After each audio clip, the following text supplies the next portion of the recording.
Welcome back to our vlog. Excited. Pasensya nyo na po yung haggardness ko. Siyempre, mas inuuna. Pinaling ako na si Chloe. Yun nga, for today's video, I wanna share. Sabi kasi nila, pag yung nanay daw nasa bahay, ayahay lang daw, walang ginagawa, ganun. You know, parang yung sabi nga nila, nasa bahay ka lang, pagod ka pa, ganun. May mga asawang, yung akala nila, yung nagbabantay ka lang ng bata, wala ka lang ginagawa. Pero hindi nila alam na halos lahat ng gawaing bahay nakatuka. Pero general yung trabaho ng pagiging nanay. Yan si Chloe, oh.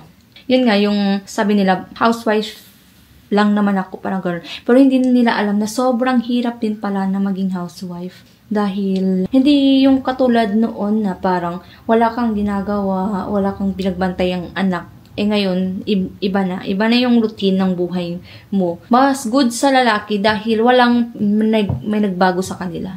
May mga time pa silang sasakalili nila. Hindi katulad ng pagiging nanay na makafocus anak, hindi na pwede makalabas dahil yun, may nagbabantay ka dapat ng anak, ganun. Pero good kasi yung asawa ko iba. Hindi siya yung ganun na lalaki na matropa, mabarkada, mainom, mabisyo, wala. Hindi siyang bisyo. Walang bisyo yung asawa ko. Kami lang yung bisyo niya. Ako lang yung bisyo niya. Totoo naman. Totoo talaga yung sabi nila na sa preskong anak or sa mabangong anak, merong haggard na nanay. Totoo talaga yan, mga mi. Kasi, syempre, mas uunahin natin yung anak natin na papaliguan. Makagalaw tayo pagtulog yung anak natin. Yung oras, katulad niya, no? Marami pa akong gagawin. Kasi nag-work yung asawa ko. May mga kalat na talaga yung ginagawa na talagang kalat yung anak ko, as in. Pero hindi naman natin sila masisisi dahil yan talaga yung gawain nila sa araw-araw. Magkalat. Yan talaga yung kanilang stress sa buhay kung paano magkalat sa bahay. And tayo mga nanay, tayo yung magliligpit talaga ng mga kalat. Hindi, kasi mabuti if yung asawa mo tumutulong sa'yo, yun, yung magaan yung buhay. Tulad niyan, si Batuta, nagkalat ng mga ko dito, mga importanteng documents dito. Yan. Kailangan natin ligpitin yan. Maya-maya, ikakalat na naman yan, di ba, no? Yan, yung sa lamesa yan, magagalaw ko lang yan mamaya, pagtulog na si Chloe. Dahil, pag ginalaw ko yan maya-maya, babalik na naman yan sa dati. Yan. Pero kailangan ko siyang lagay yung mga bagay na kailangan ko pa painumin si Chloe ng vitamins niya. I don't know saan tong cover na to. So, nilagay ko muna dyan si Chloe para naman makapagligpit ako para mamaya pag natulog siya, wala na akong gagawin kasi gusto ko din mag-rest pag tulog si Chloe. Ayahay ba yan? Ayahay ba yan? O, diba? Nakatambak na hugasin behind the scene. O, diba? Kailangan nating yan. Kailangan natin aksyonan yan. Kaya, yun, mag-a-action na tayo, mga sakit sa ulo. Ngayon ko lang na-realize na sobrang hirap din pala maging housewife. Parang sa buong araw mong pagtatrabaho, wala kang sahod, ganun. Which is, that's fine. Kasi, syempre, yan talaga yung role. Ganyan talaga yung trabaho ng pagiging nanay, pagiging asawa. Wala kang i-expect. Good kasi yung asawa ko, kahit yung mga bagay na gusto kong bilhin, hindi naman very hini-spoil ba. Pero pag sabihin ko na gusto ko yung magbili ng damit, okay lang sa kanya. Very supportive siya. And also, example, pag nakita niya yung mahugasing ganito, siya pa yung maghugas niya. Pag nakita niya, hindi pa ako nakapaghugas. Sobrang swerte lang talaga ako sa asawa ko dahil yun nga. Tulungan. Kahit pagod siya sa work, as long pagod din ako, siya na yun magsasabi na ako na maghugas ng pinggan, ganun. Huwag mong galawin yan. And also, minsan nga siya din naglalagay ng mga labahin sa, siya din nagsasampay. O, diba? Kaya, yan. Isan talaga ako sa maswerte na pangasawa ko, walang bisyo, walang barkada, walang, parang hindi sakit sa ulo ba. So, as a mom, pag example, newborn pa, grabe, hindi ka talaga, which is, hindi naman, challenging. And also, na-appreciate ko yung mama ko. Sa 7 kami magkakapatid. Diba? Tapos, ang hirap pa ng buhay before. Parang, paano niya yun na-handle na siya lang. Siyempre, siya naman nagbabantay sa amin lahat. Housewife siya. Now, I realize na. And also, ang bahay namin, kahoy lang din nun. Sobrang hirap ng buhay noon. Which is good nga ngayon kasi hindi na ako maglalaban ng kamay, ganun. Yung ko lang, paghugas ng pinggan. And also, hindi naman mahirap kasi maghugas ka na ng pinggan. Noon, Nahirapan pa akong mahugas noon, nung kabataan ko. Dahil kahit pangbiling, wala kaming pangbiling sabon, panghugas pinggan. Gusto naman ng mama ko na magbili kasi wala nga pera. Wala naman magagawa before. So, yung realidad as a mama. General kasi yung trabaho eh. Halos lahat ng gawaing bahay nakatuka sa'yo. Kaya merong mga asawa na parang example na disgrasya yung bata, yung nanay yung binabasol ba, yung parang, yan kasi hindi ka nagbabantay ng hindi mo binabantay ng maayos. Minsan kasi may ginagawa ka din minsan talaga. And hindi, yung hirap din talaga na syempre, kung gusto mong gawain ba, gusto mong malinis yung bahay din, syempre, ilalagay mo yung anak mo, ilapag mo. Tapos, pag wala naman kang ginagawa, na binabantayan mo yung bata, nakaano ka lang dyan, nakatihaya ka lang dyan, gumawa ka din ng gawain bahay. Tapos, parang hirap din na magiging kasi ikaw yung basulon, ikaw yung sisisihin ba kung may mangyari, kung hindi mo na yung bahay, na organize, hindi mo nalinisan. Yan, swerte ka lang sa asawa mo kung understanding ba. Example, pag uwi ng bahay, merong mga asawa na nambubuisit dahil hindi na ayos ang bahay, ganun. Parang maid yung ginagawa sa asawa ba. Parang ginawagawang kasambahay lang.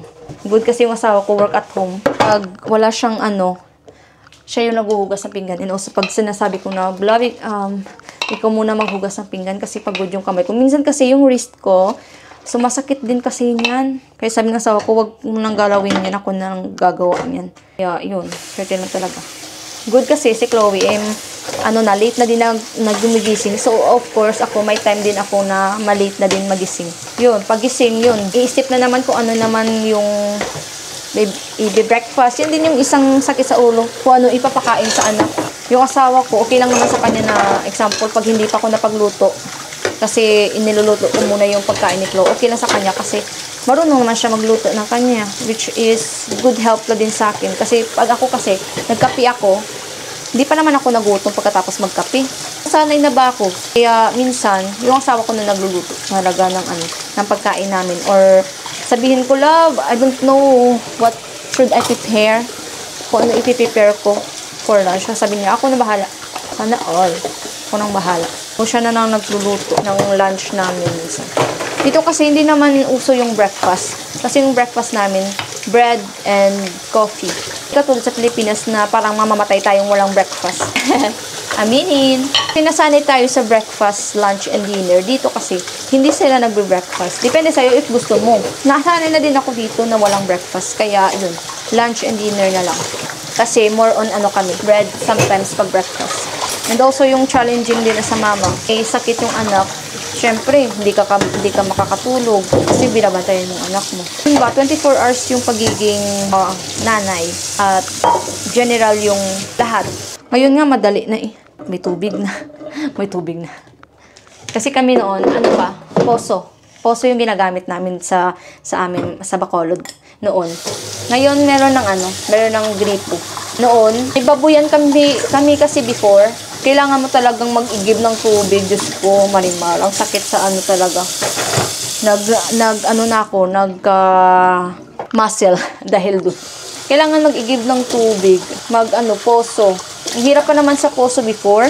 Dahil hindi pa siya, di ba, pag binomba.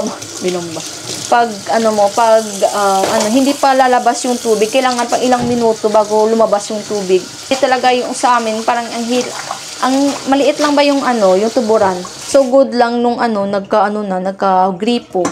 May water na yung barangay nag-action na lagyan ng gripo. Magbabayad lang of course. Yun din, good kasi may gripo na sa bahay. Hindi na mahirapan yung mama ko. Din yung isa sa pinakahirap noon na mag-igib ng tubig, sakit sa I don't know if may naka-experience niya na kailangan mag-igib ng tubig. And also, ako yung bata na example, magkain ng pasit canton. Gusto ko talaga ng pasit canton before, nung bata ako. Kailangan mong pagtrabahuan ba yung gusto mong kainin na mga curls. Kaya, mayroon kaming kapitbahay na nagpapaigib ng tubig. Ako talaga nagbo-volunteer if magpapaigib ng tubig para makabili ng pasit canton at Mountain Dew. Okay pa yun before kasi hindi pa mahal. Ngayon ang mahal na ng pancit canton. Noon, umaabot lang ng 8 pesos ata before. Kalimutan ko. And also pancit Mountain Dew. Gusto ko kasi gusto ko talaga kumain ng before. Kaya pagtatabahuan mo talaga before kasi wala kang pera. So ngayon, kahit ilang pancit canton maubos ko, hindi na kailangan trabahuan. Magpapaano niyan, yung kapitbahay ko, yung igaban ko din ng tubig, magpapaano, kuha ng kuto ba? Bata pa ako niyan. Grabe. Also, nakatrabaho din ako doon. Nakapagtrabaho din ako sa kapitbahay ko. Like, iba kapitbahay. Medyo, hindi naman malayo, pero na mag-igib ng tubig at magwalis ba ng bakuran nila. Everyday. Maaga pa ko yung nagigising dahil kailangan ko pang pumasok. So, 2 years din ako nagtrabaho sa bahay. Naman bahay, mag-igib ka lang ng tubig at magwalis ng nila. Morning, magwalis at mag-igib. Umaga at hapon. So, maaga pa ako niyan before na gumigising para mag-igib at magwalis. Kasi may pasok din ako. Ang hirap ng buhay noon. Sino pa naman mag-aakalang nag-iigib ng tubig noon? Umabot sa plans. Pero dahil sa asawa. Yan na naman sabihin. Dahil sa asawa mo naman yan Siyempre. Nagulat bang lahat? Tapos nagka-kalyusis pa niya. May kalyuses yung English at dahil sa pag-igib ng tubig. And also, nung kabataan ako, para kumuha ng kamuting kahoy ba yan? Or kamote. Yan, mag-ukay-ukay pa kami yan para makakain ng kamote. Grabe, diba? Which is good experience din naman. At least, diba, ngayon, very grateful ako sa ngayon na hindi na katulad noon. Parang good experience din sa amin magkakapatid. Dahil, kung hindi namin experience yun, wala akong ikikwento.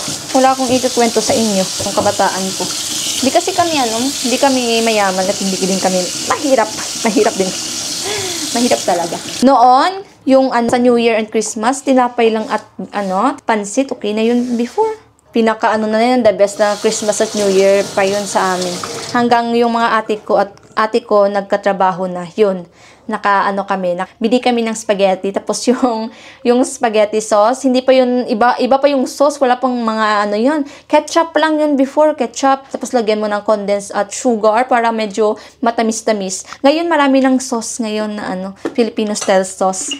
Yan ngayon. Pero ngayon, iba na. Before, lang yun, ketchup, diba? I don't know if naabot nyo yan, if ganun din sa inyo. Kasi sa amin, nung kabataan kami, yun, sobrang happy na namin. Kasi very rare lang talaga kami makakain ng spaghetti. And also, pag nakakain kami ng spaghetti, pag meron kaming kapitbahay na yung anak niya nag-birthday. Yun talaga, pag nag-birthday yung kapitbahay namin, anak niya. And also, I don't know if na-invita ba kami or nagkikipag lang kami para ibintahin. Natawag dito, para i-invite. Kawawa. Nagpapakawawa kami siguro. Yun, grabe. Pakakain spaghetti ngayon. Ngayon, kahit walang okasyon, pwede nang kumain ng spaghetti. I don't know if ganun din sa inyo. So, magnood ng TV. Magnood ng TV before. Yun, nakikinood lang before. Pero may TV kami, pero hindi pwedeng i-turn on dahil mahal ang kuryente. Kaya, standby yung TV namin. Hindi pwedeng i-turn on. Kasi mahal ang kuryente. Kaya, yun. Grabe ang hirap noon. Grabe. Hindi naman namin masisisi yung parents. Kasi, yun talaga yung buhay namin. Mahirap talaga yung buhay namin. Nakakaano lang. Parang, ang himala. Parang, ngayon, parang grateful ka ba sa binigay ni Lord na buhay ngayon. Kaya yung mga anak namin, mga ate ko, at kuya ko, hindi naman, isa lang mga kuya ko. Yun, yung mga anak namin, hindi na parang goal mo ba na hindi nila ma-experience? Kasi kahit sa laruan, parang hindi pwede, parang ganun. 2 pesos lang binibigay sa amin. Parang sobrang happy na namin noon. Ngayon, ang mga bata, isang daan, hindi parang nagrereklamo pa. Ngayon, yun, iba na. Tapos wala pang cellphone yun before, wala pang gadget. Yun, may gadget na yung mga bata. Yan, sa cellphone na naka-focus at wala nang mga laro sa labas. Kasi noon kami, sa labas kami lahat lumalaro. Uy, magtago-taguan, mag-unders, mga pangbatang laro sa kalsada. Hindi naman kalsada. Mga sa labas na mga laro. Yung habol-habulan. Bata ngayon, nasa cellphone na wala nang laro. Wala, boring na yung labas. Wala na mga bata naglalaro.